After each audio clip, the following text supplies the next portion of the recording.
오늘 우리에게 주신 하나님의 말씀은 시편 23편입니다. 시편 23편. 어린이 주일을 맞이하여서 우리 어린 아이들이 일평생 말씀을 기억하면 좋겠다 싶은 말씀이 바로 시편 23편 내 말씀을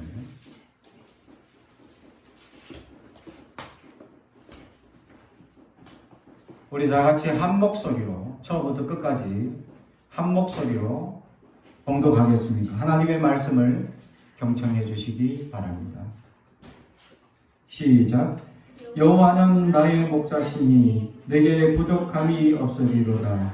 그가 나를 푸른 풀밭에 누이시며 실만한 물가로 인도하시는도다.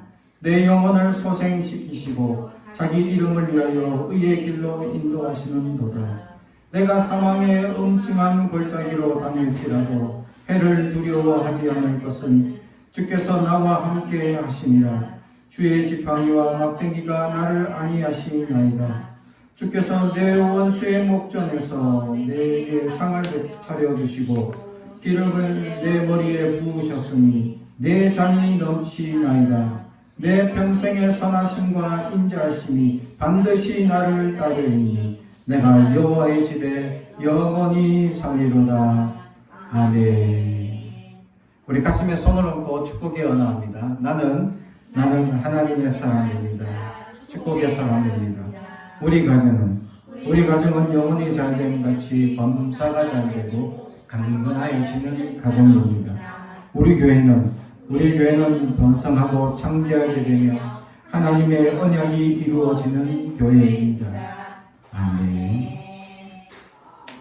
오늘 어린이 주일을 맞이하여서 정말 우리 어린 아이들이 일평생 잃어버려서는 안 될 말씀이 하나 있다라고 정한다면 바로 이 말씀이 아닐까 생각해서 다윗이 어린 아이였을 때 느꼈던 하나님의 신앙 고백을 시편 23편을 통해서 수많은 영혼들에게 영감을 주고 수많은 영혼들이 은혜를 누렸던 이 말씀을 우리가 되새기면서 우리에게 주어진 자녀들이 이 은혜의 축복을 누리며 살아갈 수 있는 자녀들이 되길 주님의 이름으로 축복합니다.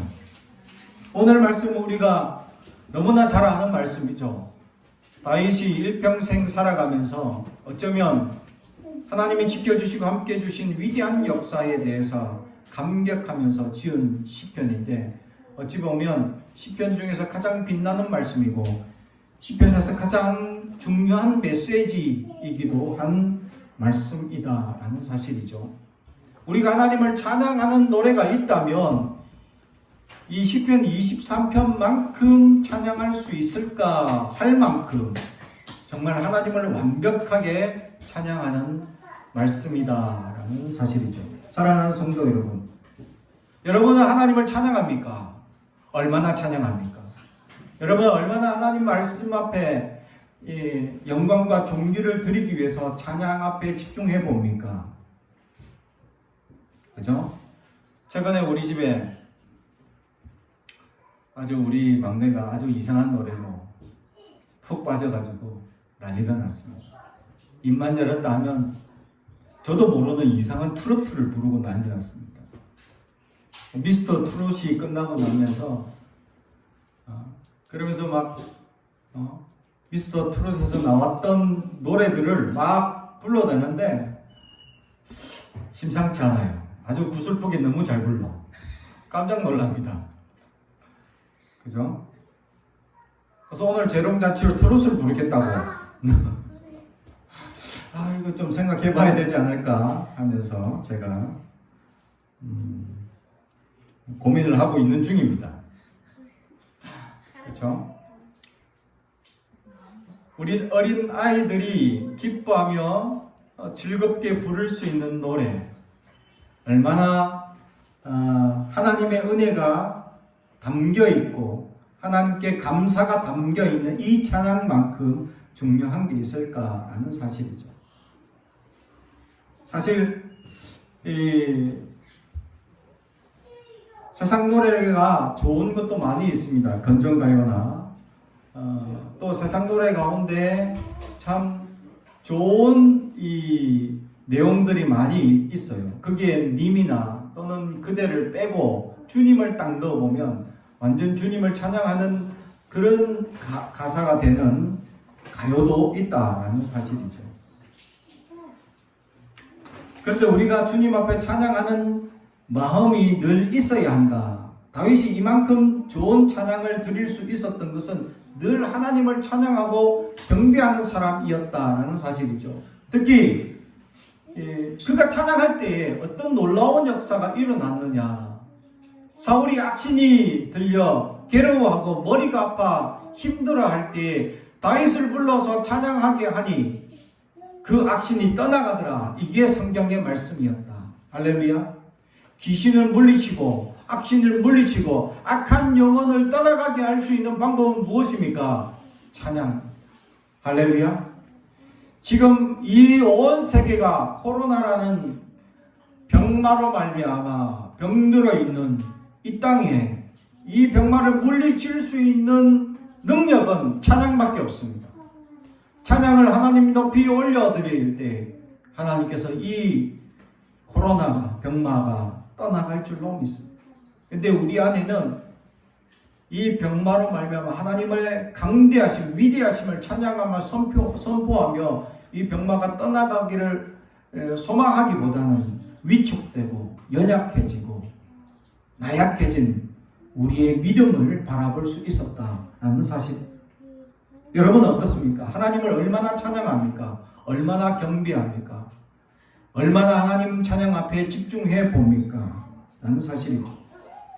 사실 제가 부목사로 생활할 때에도 어떤 교회에 무슨 집회를 하거나 또는 연세 드신 분들 이렇게 관광을 시켜드리기 위해서 또는 또 직분자들 또 이 수련을 위해서 또 학생들 데리고 인도해서 또 수련을 가거나 어떤 집회를 가거나 할 때 이제 대형 버스를 대여해서 이제 이동할 때 꼭 사람들은 특히 한국 사람들은 대형 버스만 타면 나오는 문화가 있습니다. 꼭 마이크를 돌리면서 노래를 불러라 하는 거죠. 그래서 사람들이 막 노래 가요를 부릅니다. 그런데 저한테 노래를 불러달라 해서 제가 찬양 인도하는 사람이었기 때문에 늘 지금까지 그래서 제가 찬양을 좀 많이 하려고 가요를 될 수 있는 대로 공개적으로 안 부르려 합니다. 라고 얘기를 했습니다. 그랬더니 사람들이 이런 얘기를 합니다. 아, 목사님은 너무 지나치시다. 그건 한번 부를 수 있지 않느냐 라는 얘기를 하는 사람들이 있다는 거죠. 제가 하는 것이 지나치기고 또 너무 바리새적이고 또 너무 형식적일 수 있지만 지금 이 시국 가운데 또 이런 환경 가운데 이렇게라도 나아가려고 하는 사람이 얼마나 있느냐라는 사실이죠. 우리 입에 찬양만 머물러 있고 하나님 찬양만 높이는 우리 인생이 되어야 하는데 그렇게 결단하고 찬양만 높이며 나아갈 수 있겠느냐. 어떤 이들은 융통성 없다고들 얘기합니다. 사랑하는 성도 여러분, 과연 무엇이 융통성이 없고 과연 무엇이 딱딱하고 굳어있고 또 어찌면 지나치게 얘기하시는 분은 율법적이다 가지고 얘기하시는 분들도 있습니다. 사랑하는 성도 여러분, 우리가 살아가면서 찬양을 더 많이 합니까? 아니면 가요에 더 마음이 심취되어 있습니까? 세상 노래에 더 빠져 있습니까? 찬양에 더 우리가 묵상하며 찬양하며 나아가고 있습니다. 우리가 그렇게 돌아볼 때 우리는 찬양을 등한히 하며 살아갈 때 많다라는 사실입니다. 다윗이 그래 영감 있는 찬양을 할 수 있었던 비결은 그는 때마다 시마다 찬양하는 사람이었기 때문이죠. 특히 능력의 악신이 떠나갈 만큼의 찬양을 부를 수 있었던 것은 그는 늘 찬양 가운데 집중하는 사람이었고 그는 찬양할 때는 어린아이와 같이 하나님께 찬양을 높이는 사람이었다라는 사실입니다. 심지어는 법궤가 들어오는 그때 그는 자기 옷이 벗겨지는 것도 모르는 채 하나님께 온 몸과 뜻과 정성을 다해 찬양함으로 말미암아 어떤 이들은 사람들이 비난하고 왕이 체면 없다 얘기하는 사람들도 있습니다. 그러나 다윗은 온몸과 뜻을 다하여 하나님을 찬양할 뿐이었다 라는 사실이죠. 그러기에 그가 찬양할 때는 악신이 떠나갈 수밖에 없고 악한 생각이 그를 주관하지 못했다라는 사실. 다윗은 일생에 많은 실수를 합니다. 그럼에도 불구하고 어찌 보면 위대한 왕으로 성경에 지목되어져 있고 인정받는 이유는 무엇입니까? 그는 늘 찬양하는 사람이었기 때문입니다. 사랑하는 성도 여러분, 우리도 살아가면서 많은 실수를 합니다. 사람이기 때문에 연약합니다. 죄악들의 생각에 묻혀 살 수 있습니다. 그러나 우리 안에 그런 실수가 우리를 좀먹지 못하도록 늘 하나님 앞에 회개하며 돌이키며 하나님을 늘 찬양할 수 있는 마음이 있다면 다윗과 같은 사람에게 붙여진 위대한이라는 단어를 붙이게 되고 또 사람에게 축복을 하기를 실수가 많고 연약함이 여지가 있는 인간에게 영원이라는 단어를 붙여서 축복을 받을 수 있는 비결이 바로 찬양에 있었다라는 사실. 사랑하는 성도 여러분, 우리 안에도 그런 믿음의 찬양들, 고백의 찬양들, 온전한 찬양들이 넘치게 된다면 하나님께서 우리의 삶 가운데 위대한 역사, 영원한 은혜를 누릴 수 있다라는 사실을 기억할 수 있는 저와 여러분이 되길 주님의 이름으로 축복합니다. 그래서 오늘 이 찬양을 통해서 우리가 우리의 자녀들에게 어떤 믿음을 보여주고 어떤 믿음이 있는지에 대해서 부모된 자로서 가르칠 것이냐라는 것을 돌아보는 시간이 되길 주님의 이름으로 축복합니다.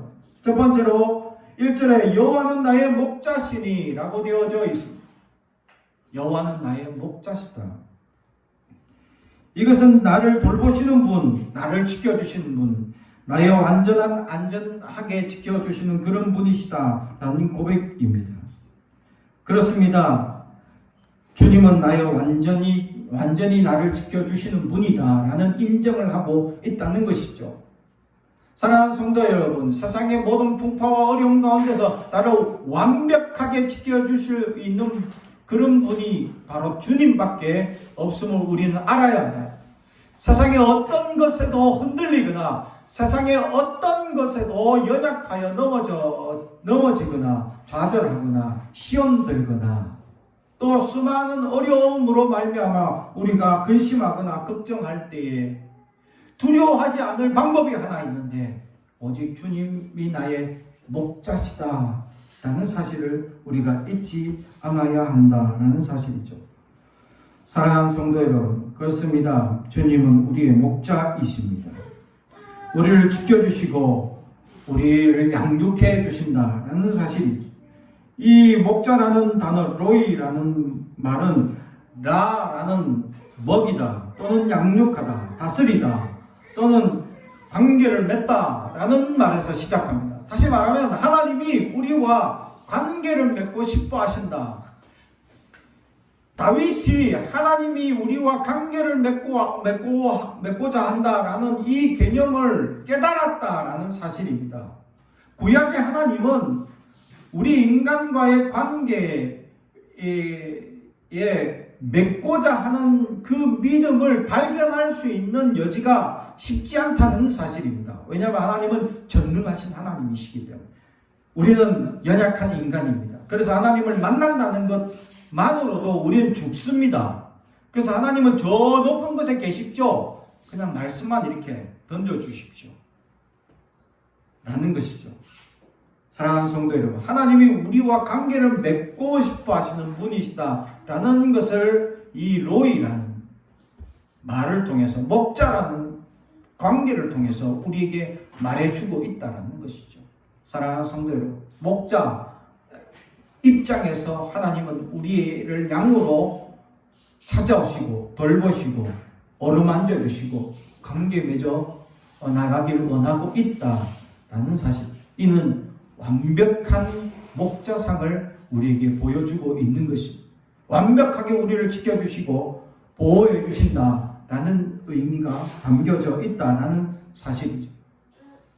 다윗은 이 자기가 목자가 되어 본 입장에서 하나님이 어떻게 지켜주시는지를 자기가 목동으로서의 삶을 살면서 완벽하게 어떻게 양들을 지켜야 하고 또 이 양들과의 관계를 어떻게 이루어 나가야 할 것인가에 대해서 그는 너무나 잘 알고 있습니다. 심지어는 목동으로서 또는 목자로서 양들을 지킬 때 목숨을 걸어야 할 일들도 있다는 것이죠. 그게 사나운 짐승들이 덤볐을 때 실제로 이 다윗은 고백합니다. 사울 왕이 골리앗의 비방의 이야기를 듣고 다윗이 어떻게 하나님을 저렇게 비방하는데 아무도 나가서 저에게 대항할 사람이 없습니까? 라고 얘기하자 모든 백성들이 저 사람의 덩치와 키를 보고 놀라서 아무도 나가지 못하고 있습니다. 이 하나님의 분노를 가지고 내가 나가겠습니다 라고 얘기했죠. 어린 다윗이었습니다. 사울 왕이 물어봤습니다. 네가 어떻게 싸움을 제대로 한번 해본 적이 있느냐 라고 얘기했을 때 그가 그때 고백하기를 사자가 내가 목동에 있을 때 사자가 덤볐을 때 내가 싸워서 이겼습니다. 그런 하나님이 지켜주셔서 내가 이길 수 있었습니다 라는 고백을 하는 것입니다. 목동이었을 때 자기의 경험이 바로 그것입니다. 양을 지키기 위해서 목숨을 걸어야 한다라는 사실. 이와 같이 하나님께서는 우리와 관계를 맺기 위하여 목동으로서 또 목자로서 우리를 완벽하게 지키기 위해서 심지어 하나님께서는 당신의 목숨까지 거셨습니다. 실제로 거시고 우리에게 내어주기까지 하셨습니다. 그게 바로 십자가 사랑이다라는 사실이죠. 사랑하는 성도 여러분, 하나님의 이 완벽한 목자의 모습은 바로 당신께서 우리를 지키기 위한 목자로서의 모습이었다. 지키기 위해서는 목숨까지 거셨다. 라는 사실을 다윗은 고백하고 있다는 사실. 하나님은 우리를 지키기 위하여 당신의 하나밖에 없는 아들을 우리에게 보내주셨다는 사실이죠. 그리고 우리와 관계를 맺기 위하여 그 한량없는 사랑을 베풀고 계시고 지금도 하나님은 은혜와 자비를 베풀고 있다는 사실. 이렇게 목자가 되어주셨을 때 우리가 고백할 수 있는 신앙적 고백은 무엇입니까? 바로 다시 고백하고 있는 내게 부족함이 없습니다. 나는 부족함이 없습니다. 다시 말하면 오늘 이 부족함이 없다. 우리나라 말로는 부족함이 없다라는 표현을 했는데 나는 완벽합니다. 나는 가득 넘칩니다. 라는 단어입니다. 다시 말하면 우리가 살아갈 때 부족한 게 많습니다. 사실. 물질도 있어야 되고 여러 가지 환경도 있어야 되고 사람도 있어야 되고 명성도 있어야 되고 수많은 재능도 있어야 되고 달란트도 있어야 되고 능력도 있어야 합니다. 우리는 이것을 마치 사람들은 스펙이라는 이름 아래서 이것을 쌓기 위하여 노력하고 있습니다. 수많은 사람들은 이 스펙이 부족해서 내가 직장에 떨어졌다, 내가 무엇을 하지 못했다, 성공하지 못했다라고 늘 얘기합니다. 사랑하는 성도 여러분, 우리에겐 하나님이 있으면 부족함이 없습니다. 예수 그리스도의 십자가만 붙들면 우리는 부족함이 없습니다 라고 고백할 수 있는 신앙이 될 수 있어야 합니다. 사랑하는 성도 여러분, 우리에게 완벽하게 채워줄 수 있는 기쁨과 감격, 은혜와 그 하나님의 말씀의 축복은 바로 하나님이 함께 하신다라는 것이죠. 그래서 오늘 4절에도 주께서 나와 함께 하심이라 라는 사실입니다. 할렐루야. 하나님이 나와 함께 하십니다. 하나님은 한 번도 나의 손을 놓으시거나 하나님은 한 번도 우리의 연약함에서 떠나가신 적이 없습니다. 우리가 사망의 음침한 골짜기를 다닐 그 시간에도 하나님은 우리와 함께 해주셨다라는 사실. 우리의 자녀들에게 이것을 가르쳐야 합니다. 우리의 부모들이 자녀들의 어떤 것도 쫓아다닐 수 없습니다. 가정에 있을 때야 우리가 다 하나부터 열까지 챙길 수 있겠죠. 그러나 우리의 자녀들이 학교를 가거나 친구를 만나거나 세상에 나가면 늘 부모들 입장에는 걱정과 두려움이 있습니다. 그래서 90 노모가 70 아들에게 늘 얘기하죠. 차 조심해라. 사람 조심해라. 70이나 되어서 이제 그의 손자 손녀를 보고 있고 인생의 거의 마지막에 달한 그 아들에게도 90 노모는 연약한 자녀일 수 있다라는 사실입니다. 그렇죠? 그만큼 부모된 입장에서 자녀들은 늘 노심초사하는 대상이 되고 있습니다. 그런데 우리가 노심초사하지 않아도 될 수 있는 것은 하나님이 함께하고 있다는 믿음을 그들에게 심어준다면, 그 자녀들이 하나님이 함께하고 있다는 믿음이 있다면 우리는 노심초사하지 않아도 된다라는 사실. 할렐루야. 그렇습니다. 하나님은 늘 함께하십니다. 한 번도 우리의 손을 놓지 않았습니다. 우리가 아무리 험하고 음침한 골짜기, 위험하고 두렵고 무서운 그런 곳에 있다 하더라도 하나님은 늘 지켜주시고 붙잡아 주셨습니다. 그러므로 우리는 그 하나님의 은혜의 손길을 붙잡고 하나님이 함께 하신다는, 하나님이면 전부입니다 라는 믿음으로 우리가 고백하며 나아갈 수 있는 저와 여러분이 되길 주님의 이름으로 축복합니다.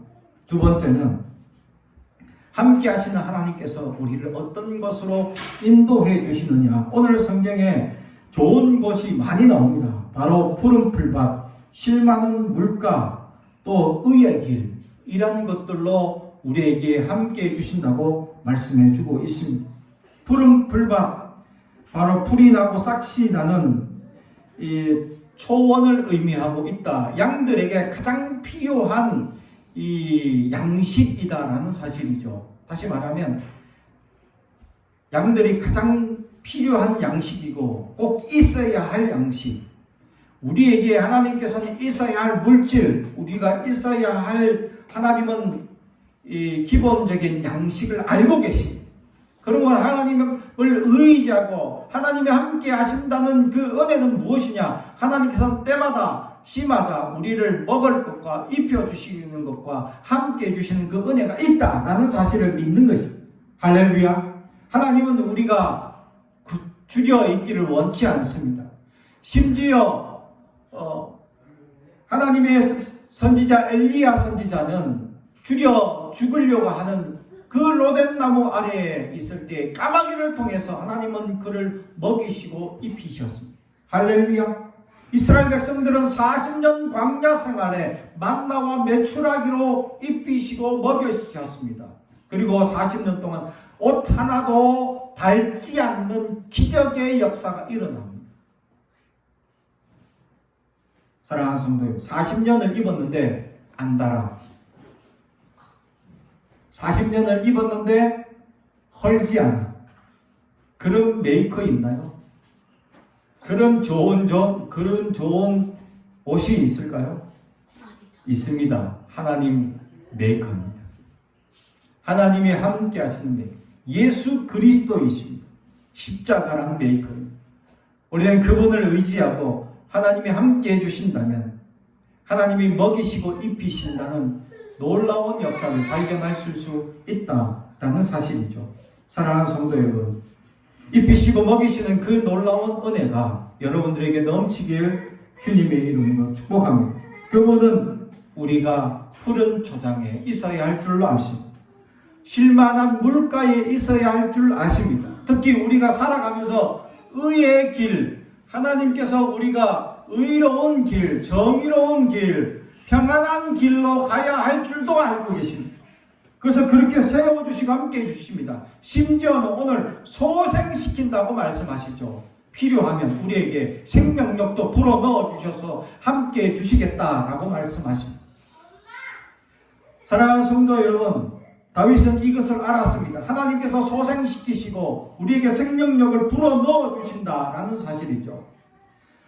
우리는 세상에 어떻게 살아가고 있습니까? 생명력 있게 예수의 사람으로 살고 있습니까? 아니면 세상 풍파에 찌들려 쓰러지고 넘어지며 좌절하며 살아가고 있습니다. 믿음 있는 사람들은 생명력을 가진 자임을 우리는 잊지 않아야 합니다. 그럼에도 불구하고 우리는 작은 일들 때문에 실족하거나 넘어질 수 있습니다. 그때마다 하나님께서 우리를 소생시켜 주신다라고 오늘 성경은 우리에게 말씀해 줍니다. 우리의 자녀들이 살아가면서 수많은 실망과 좌절이 있습니다. 실패도 있을 수 있습니다. 그러나 하나님께서 세워주시는 소생케 하시는 놀라운 기적과 은혜를 맛볼 수 있는 자, 그런 믿음의 역사가 있길 주님의 이름으로 축복합니다. 그럴 때 하나님께서 함께 해주시는 그 놀라운 은혜가 있다라는 사실. 마지막으로 하나님께서는 반드시 함께 하심. 마지막에 6절 내 평생의 선하심과 인자하심이 반드시 나를 따르리니. 사랑하는 성도 여러분, 그렇습니다. 하나님은 반드시 함께 하십니다. 어떠한 어려움과 시련이 우리를 넘어지게 할지라도 반드시 함께 하십니다. 사랑하는 성도 여러분, 우리의 자녀들을 하나님께서 반드시 함께 하실 것입니다. 그 믿음을 우리 자녀들이 잃지 않는다면 반드시 함께 하시는 하나님께서 반드시 세워주시고 반드시 축복하시고 반드시 도와주시고 반드시 함께하여 놀라운 은혜가 넘치게 하신다라는 사실입니다. 그러므로 우리는 이것을 잊지 아니할 때 어떤 고백이 흘러나오느냐, 결국 마지막 우리 인생의 마지막 고백이 아마 이 고백이 아닐까 생각해 봅니다. 내 잔이 넘치나이다. 할렐루야.